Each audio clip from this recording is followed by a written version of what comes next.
Jara magura jodalo magena goni udho kendo Nyasacho niro kamano kumloso thuolo majaber machal gi mamar mondo wuok kodi kit weche machal nadi ma Jehova Jireh Ebenezer Adonai El Gibo oloso thuolo ni an mawuoyo kodi nyinga Pastor Goro Ongaro Isaiah owuok e kanisa mar Bati Minis Israel ler e piny Kayole. To kapok wacho wach moro amora wadhi kulo wiwa piny mondo wami Nyasaye polo kod piny duong'.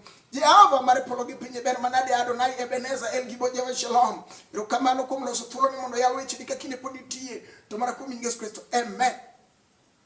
Jara magwara adhi wuoyo kodi e ndiko mawuok e Zaburi 107 matindo 16 anuoyo. Zaburi 107 matindo 16. Adhi wuoyo kuom dhorangeye molor matek, dhorangach mogur matek kachuko mono kalak gi. Giwacho ni par joka ng'ane to kata rombo manodonjie onge to kobede to bro dere tol samoro moko nolali e pundo moko jowadgi nochuo manegi. Kawuono ni wawuoyo kuom Yesu ratego, ng'at manyalo duoko geno kama geno nyorume, ng'at modonjo dala gi Lazaro ja Bethania oyudo ka ywak opong'o pacho, jodongo bede tie chiel yairi tendeka ber kayiem to sama simba nyodonjo to geno noduogo kama geno koro onge. Walero ni kata ne gur dhorangeye mag mula to nitie Yesu komeko manyalo turo dhorangeye mag mula. Wasom gi bondiki Zaburi 107 matindo 16.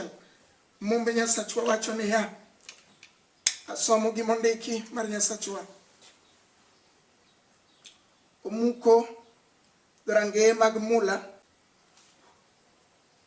kendo oturo lodi mag nyinyo. Mane Nyasachwa lodi mag nyinyo manolosi ni nyar ng'ato komako ich to dwe makama ijno pukore piny ma olre piny.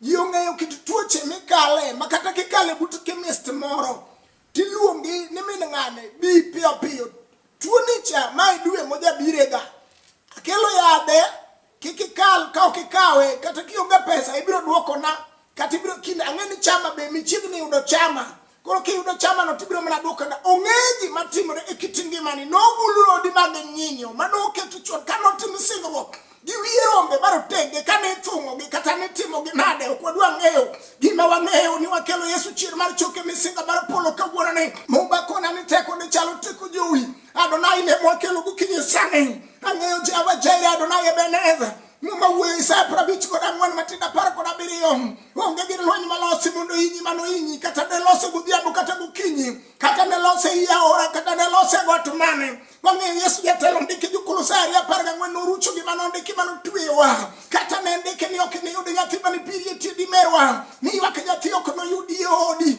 Wawacho ni noparo Sarai mamiyo duoko mamiyo nyathi moting'e tiende. Wang'eyo ni noduoko paro Ana kane nyieke nyiere pile kod pile Penina kadwa dhi aora to nying Ana. Kawuono wakelo Yesu duoko, ng'at manyalo miyo ng'ato duoko kama duoko nyorume.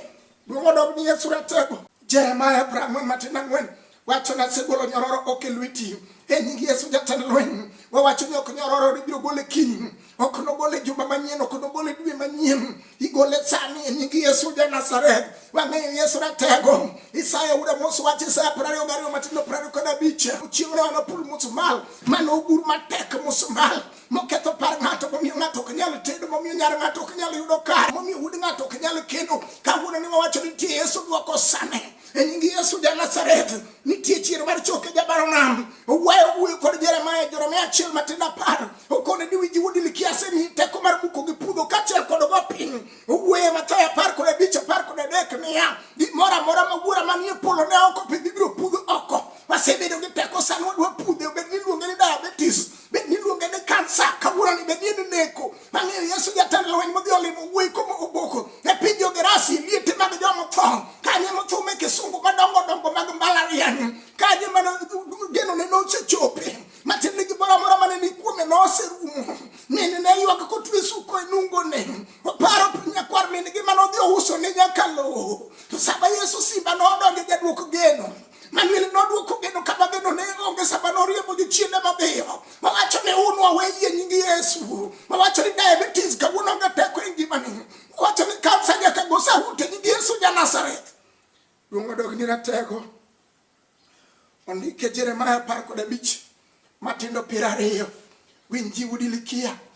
Kawuono ne kedo to gibiro kedo kodi, to kik iluor. Abiro loko kako inga mar chuma mano Jehova Jireh, kata ne gur mudhorange mane gur lodi mag nyinyo, to Jehova wacho ni kawuono ni kata kedo to gibiro kedo kodi kaka gikedo no, to we luor. Nitie Jehova mabiro loki kako inga mar nyinyo, ohandi no ibiro loka kako inga mar nyinyo. Joma no wacho no ohala no biro lwar, nyithindi moko no som, dala ni no ruchne no kethre. Wawacho ni tinya sato jaduk geno ndiki fwenye dek matinda boro, aseketo dhote mbele ni maonge ng'ama nyalo loro. Kata no dhi e piny mane bathe koni, mochako dhi e piny mane bathe koni, mane gimondi dala ni gokinyi sama ji pod nindo, magidonji kata na seche ma udhi nyaka e puothe, magidonji seche ma jaodi onge kata seche ma chuori onge.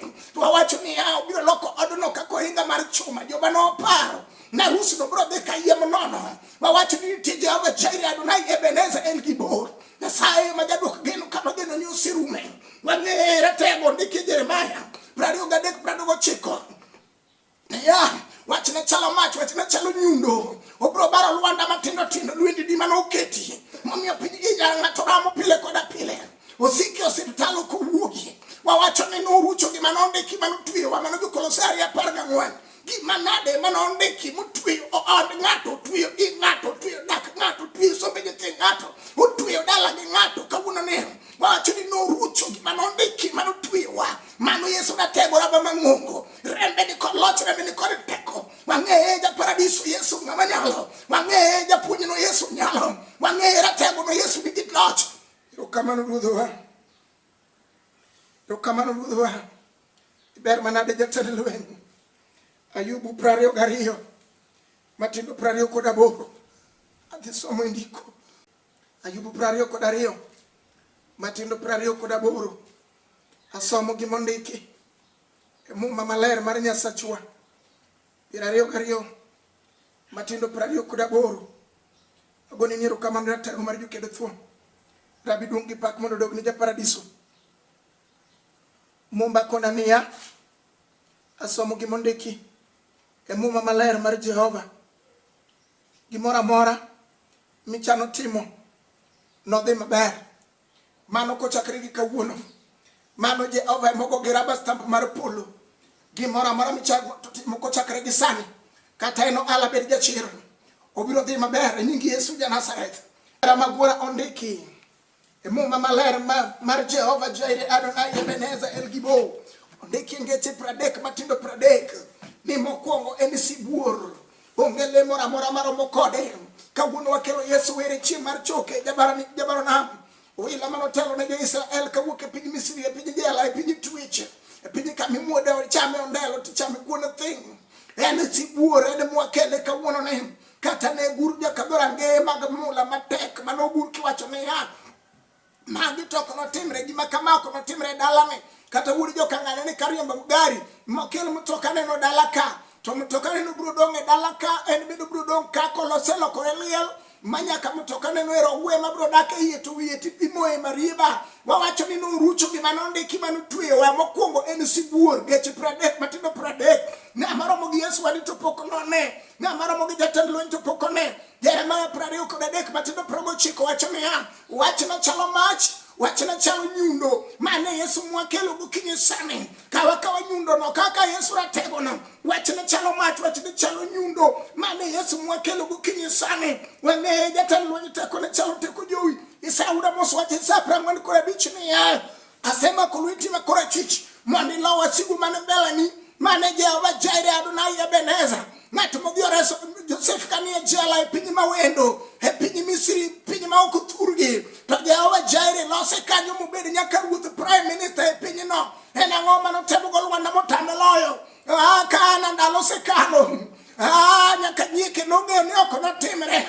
Gima ji paro ni ok notimre no biro timore nying Yesu ja Nazareth. Nyombo miwacho ni ok di nyombo ni biro timore nying Yesu ja Nazareth. Ondiki e Muma ni biura biya jomoganda gi misika mapek abiro miyo yweyo. Mano Yesu ng'at ma nikod yweyo, kama yweyo onge ma ng'ato wacho ni ok ananyal, kanyo ma Jehova donje. Ego ng'ama ting'o bade wacho ni japuonj kawuono lochna, kawuono resa, kawuono ting'a malo, kawuono para, kapono uma. Duong' odog ni jatend lweny. Wang'eyo Yesu ratego moloko nying Jakobo, okone ni wuod Isaka kochakre kawuono ok nochako luongi Jakobo, ibiro luongi Israel, ng'at mogwedhi. ere go ng'ama wacho ni dalawa to ji osenyiero kendo wana nolokwa kaka jugo tongo mag kor gweng' ma kidwaro tongo to wana mimanyowa jokuny choche mag kor gweng' ma ka ng'ato banyo ni tich to wacho ni in dhi kunyna mana cho aneno ka an gi cho maro kanyo onegi kunyna mage gik miwewu godo kawuono wacho ni nitie Jehova Jeri jaloko nying ji onyalo loko nying ng'ato wang'e ratego no loko nying Esther nyathi kich e piny ma wendo kuma initie mobedo mikach ruoth en ang'o manotemo go Lwanda motame loyo to kuno ne dhi loko nying ng'ato ere go ng'ama wacho ni kawuono ratego lok nyinga Jehova Jeri Ebenezer El Gibon Jehova loko nyinga Nyasachwa nyalo loko nying ng'ato gima nade manosetamore ondiki e Zaburi 81 matinda auchiel nogolo dheche mag ting'o mapek e boka mano Nyasaye mar polo gi piny dheche mag ting'o mapek mar tuoche minyuomo dwe ka dwe onyalo golo dheche mag ting'o mapek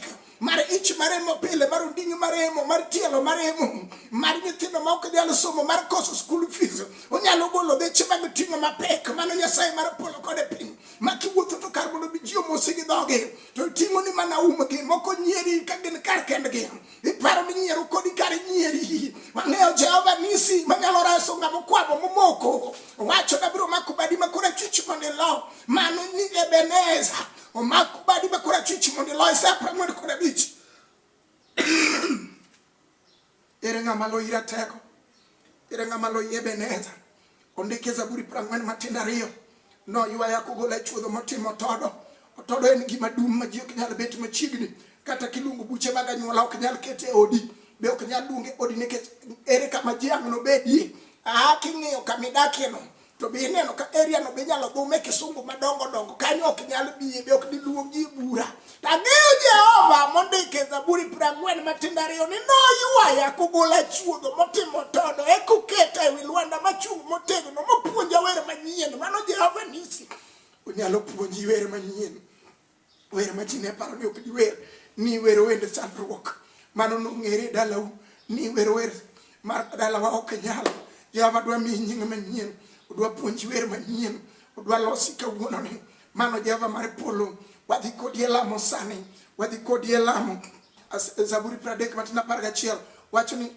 ose puonja wer manyien mogolonyo lepa mag ywak to miya lewni mag mor mano Nyasachwa mwadhi lamo sani manyalo golo ni lewni mag ywak to mi lewni mag mor yiena mondo walam kodi ka wating'o bedewa malo e nyim Nyasaye mapokolo Ebenezer Adonai El Gibon Jehova Shalom iber manade pare mama ni pare nyathi sikuli ni pare jaduong' ni Nyasachwa pare odni pare ohala ni Yesu pare jogi gi mudho polo gi piny ropi maler masiro jomaler mondo sirgi mudha mar kumie e nying Yesu amen jera magura jodalo mageno an mawuoyo kodi nyinga Pastor Goro Ngaro Isaiah awuok e kanisa mar Bati Ministries Ler e piny Kayole namba marang yudago en 0733 79 49 10 anoyo namba marang yudago en 0733 79 49 10 namba machielo